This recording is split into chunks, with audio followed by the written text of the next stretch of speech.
दोस्तों ये युद्ध कभी भी परमाणु युद्ध कहला सकता है क्योंकि इंटेंशन अब ट्रम्प जी की और इजराइल जी की समझ में नहीं आ रही। क्योंकि आपको पता है ट्रम्प आपको पता है फ्रस्ट्रेटेड हैं क्योंकि उनका लॉस बहुत हो रहा है। मल्टीपल रिक्वेस्ट करने के बाद भी जो बड़ी देखिएगा सेनाएं हैं, या आप नाटो कह सकते हो या आप ये कह सकते हो वेस्टर्न कंट्री, ना तो उनको फंडिंग कर रही है ना तो इनको मोटिवेशन दे रही है।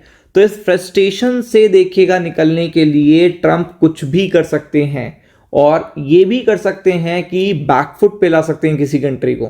आपको पता है कि ईरान पे जो वॉर स्टार्ट किया गया था वो न्यूक्लियर साइट प्रोग्राम पे, यानी कि जो चर्चा होती है आज तक कि न्यूक्लियर बम जो बना रहा था ईरान और वो बनाने नहीं देना चाहते थे अमेरिका वाले, तो बार बार न्यूक्लियर फैसिलिटी प्रोग्राम जहां पे चल रहा था वहां पे हमला करते थे अमेरिका वाले।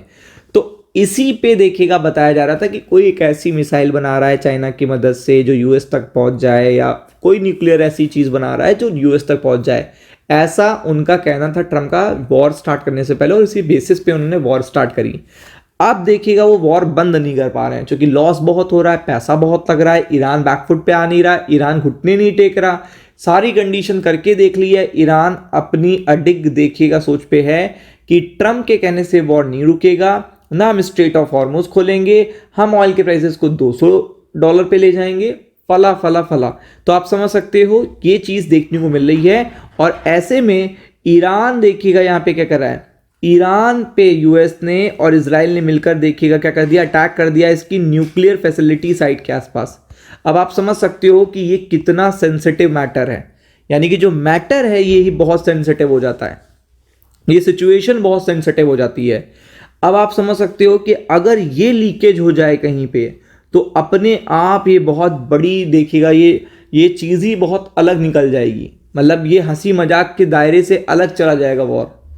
मतलब आप एक सेंसिटिव एरिया के आसपास अगर बम दाग रहे हैं तो ये अपने आप में बहुत चिंता की बात है, बहुत ज़्यादा चिंता की बात है। और आप देख सकते हैं कि ईरान से देखिएगा US Israel attack on Natanz nuclear facility. तो आप देख सकते हैं कि न्यूक्लियर फैसिलिटी आप समझ रहे हो जहां परमाणु संयंत्र विकसित हो रहे हैं, न्यूक्लियर बॉम्ब विकसित हो रहे हैं, अगर उन पे थोड़ा सा भी लीकेज हो गया तो रेडियो एक्टिव रेजेस पूरे ईरान को नहीं पूरे ब्रह्मांड को देखिएगा इंपैक्ट करेंगी। पूरे देखिएगा वातावरण चेंज हो जाएंगे, क्योंकि जापान में कब हुआ था कितने सालों पहले से, तो आज तक उसका इफेक्ट नहीं जाता है। और तब के बम और आज के बम में तो बहुत बड़ा चेंजेस है। तो आप देख सकते हो अभी तक कोई लीकेज नहीं हुआ है रेडियो एक्टिव मटेरियल का reported in the area in central Iran. Tehran atomic energy देखिएगा सेज, तो आप देख सकते ऑर्गेनाइजेशन सेज, तो आप देख सकते हैं कि यहाँ पे हमला किस इंटेंशन से किया गया होगा, ये मायने ज्यादा रखता है। ये न्यूक्लियर की बात कहां से आने लगी, न्यूक्लियर साइट के आसपास आप हमला कैसे कर सकते हो। आप ये देख सकते हो यूनाइटेड स्टेट्स ने खुलकर हमला किया है, इजराइल ने खुलकर हमला करा है न्यूक्लियर फैसिलिटी साइट पर। एटॉमिक एनर्जी ऑर्गेनाइजेशन ने बताया है, इंफॉर्मेशन दी है, following the criminal attack by the United States and usurping Zionist regime against our country. तो आप देख सकते हैं कि अगर ये लीकेज हो जाता है, क्योंकि अटैक तो कंटिन्यू चल रहे हैं और अब बात देखिएगा दायरे से बाहर जा रही, मतलब ये दायरा था अब वॉर इसके बाहर जाते हुए देखने को मिल रहा है। तो ये जो बाहर जा रहा है ना, ये सिचुएशन ऐसी बन सकती है, नरसंहार की बन सकती है और बहुत सारी चीजें बन सकती हैं। क्योंकि यहाँ पे ईरान भी बैकफुट पे नहीं आ रहा है, ईरान भी कोई भी ऐसी बात नहीं कह रहा है कि वो बैकफुट पे आके वो चुपचाप बैठ के वो वॉर नहीं करेगा, ऐसा वैसा कुछ भी।